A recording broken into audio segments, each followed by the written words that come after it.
Selamat datang. Di depan saya memiliki kombinasi keyboard dan mouse nirkabel Xiaomi. Dan saya akan menemukan menggunakannya dan melihat sekilas kedua peripheral tersebut. Baiklah, saya akan membukanya saja sekarang. Anda memiliki segelnya di sini, tepat di bagian ini. Itu dia.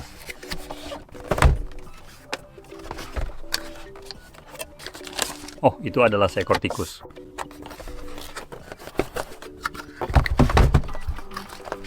Wah.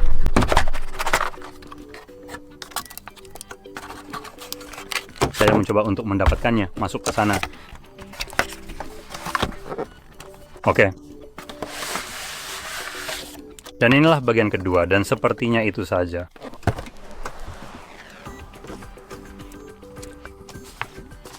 Jadi,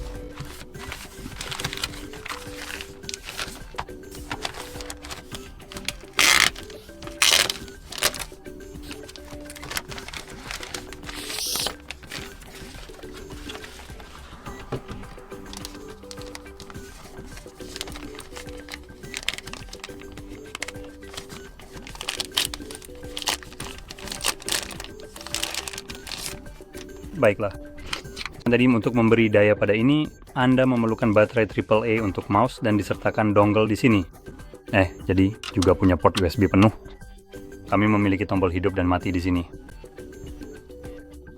Dan kemudian dalam hal keyboard, kita memiliki kompartemen baterai di sini, dan itu juga merupakan baterai AAA. Oh, hanya satu juga. Tapi tidak ada dongle yang disertakan, jadi saya menduga dengan sangat kuat, dan ini hanyalah sebuah dugaan awal bahwa kedua perangkat ini terhubung secara nirkabel, menggunakan satu dongle USB yang sudah ada dan terpasang di sini. Sekarang untuk merasakan sensasi keyboardnya, ini jarak tekan untuk tombol membran ini cukup dalam, mengingat ini sebenarnya lebih ke profil rendah jelas. Bisa Anda lihat. Rasanya memang berbeda. Anda tahu saat Anda benar-benar menekannya.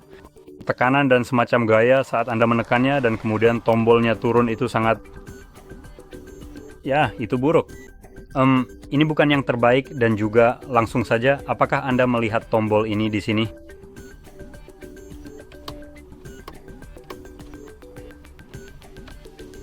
Serius nih, ayolah. Xiaomi, apa yang kamu lakukan? Itu dia.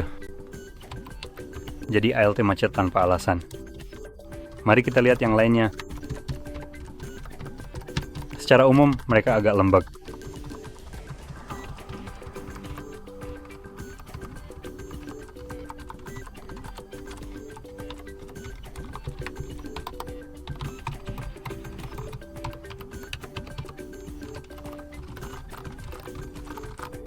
Jadi sepertinya ALT punya masalah di sini.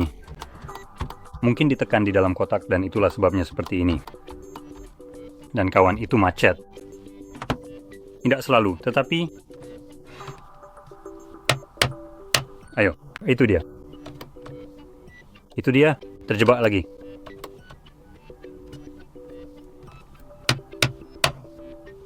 Jadi dari segi kualitas di sini tidak terlalu bagus, apalagi ketika salah satu tombolnya benar-benar macet. Ini gagal sebagai keyboard karena tombol-tombolnya seharusnya kembali setelah ditekan. Jadi saya mungkin tidak akan merekomendasikannya dalam kasus seperti ini, tapi inilah pengalaman saya langsung dari kotak dengan tombol yang macet. Saya tidak tahu apakah setelah digunakan akan ada lebih banyak tombol yang mengalami hal seperti itu. Jelas jika setelah, entahlah, setengah tahun, kamu mengalami hal ini, misalnya tombol shift macet seperti ini, atau enter, atau tombol lainnya, produk ini benar-benar jadi tidak berguna sama sekali. Jadi, saya benar-benar tidak bisa bilang saya akan merekomendasikan sesuatu seperti ini, dan jelas rasa saat mengetik juga tidak terlalu bagus. Ini adalah keyboard yang tenang, jika itu yang kamu cari, tapi soal rasa, saya tidak tahu. Ini bukan sesuatu yang ingin saya gunakan untuk mengetik. Dan satu hal lagi, dada kaki yang bisa diatur. Jadi tonjolan kecil di sini yang hanya untuk satu baterai ini sifatnya permanen.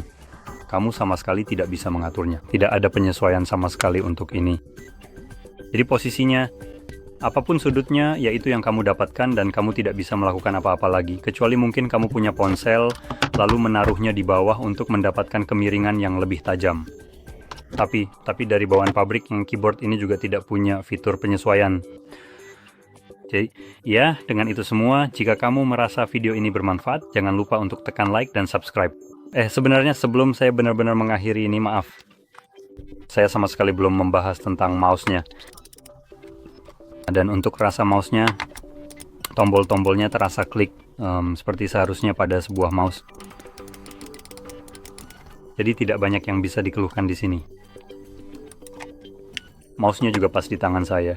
Saya juga tidak bisa benar-benar mengeluh tentang itu. Tapi ini sebagai perbandingan, saya biasa menggunakan sesuatu seperti Logitech GTD 1205. Ini adalah mouse yang sangat murah. Tetapi ini adalah mouse yang telah teruji oleh waktu bagi saya untuk bekerja dan bermain game. Itu murah. Mungkin tidak semurah saya kira. Sebenarnya jangan berasumsi.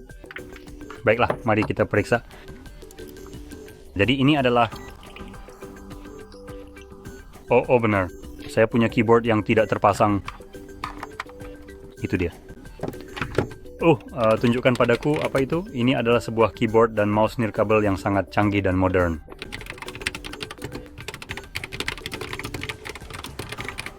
Baiklah, mari kita lihat apa yang sedang kita hadapi di sini. Dari segi harga, kami melihatnya sekitar... Jadi, seluruh combo ini harganya hampir sama dengan harga mouse ini, kalau saya ingat dengan benar. 305. Jadi secara keseluruhan, seluruh kombinasi perangkat ini memiliki harga yang hampir setara dengan harga satu unit mouse ini, jika saya mengingatnya dengan sangat akurat. Ini adalah model 305. Ya, sangat dekat. Jika Anda bisa mendapatkannya dengan harga diskon, jelas harganya pada dasarnya akan sama dengan harga combo. Tapi kalau soal kualitas dan juga bagaimana rasanya, saya khususnya untuk mouse dan sejenisnya, saya mungkin lebih memilih untuk mengeluarkan uang lebih sebagai preferensi pribadi, karena menurut saya memiliki mouse yang lebih responsif jauh lebih baik. Jadi saat digunakan di permukaan apapun, mouse ini bekerja dengan cukup baik. DPI-nya juga hampir pasti akan jauh lebih tinggi daripada yang ini. Dan pada dasarnya itu berarti jika Anda memiliki entah itu monitor beresolusi tinggi, jika itu sesuatu yang Anda gunakan, Anda bisa meningkatkan DPI dan hanya perlu sedikit gerakan. Tapi kursor mouse di layar akan bergerak jauh lebih jauh. Dan selain itu, dengan DPI yang lebih tinggi, Anda juga mendapatkan gerakan yang lebih presisi, sekecil apapun gerakannya. Jadi rasanya jauh lebih baik jika Anda memiliki mouse yang lebih bagus, seperti yang ini, yang hadir dengan bukan berlebihan, tapi kalau tidak salah sekitar 14.000 DPI atau semacamnya, sesuatu yang terasa berlebihan. Tentu saja Anda tidak perlu menggunakan semuanya, tapi tetap saja itu sudah cukup bagus untuk dimiliki.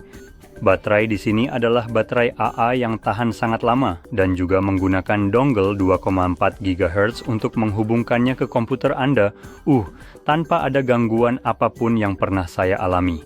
Koneksi antara perangkat ini benar-benar sangat stabil dan saya sudah menggunakannya saya rasa selama 1 dekade sekarang. Jadi saya sangat menyarankan Anda untuk mencoba mouse yang lebih baik. Untuk urusan keyboard menurut saya ini lebih ke soal preferensi.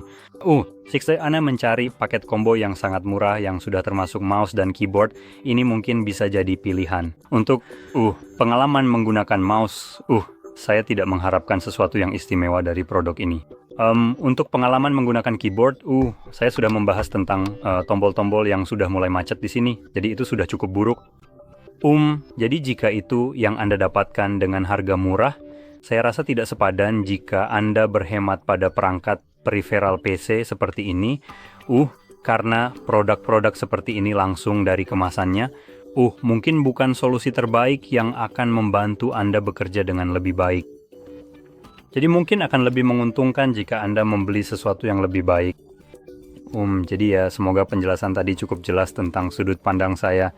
Dan jika video ini membantu Anda, jangan lupa untuk tekan like, subscribe, dan terima kasih sudah menonton.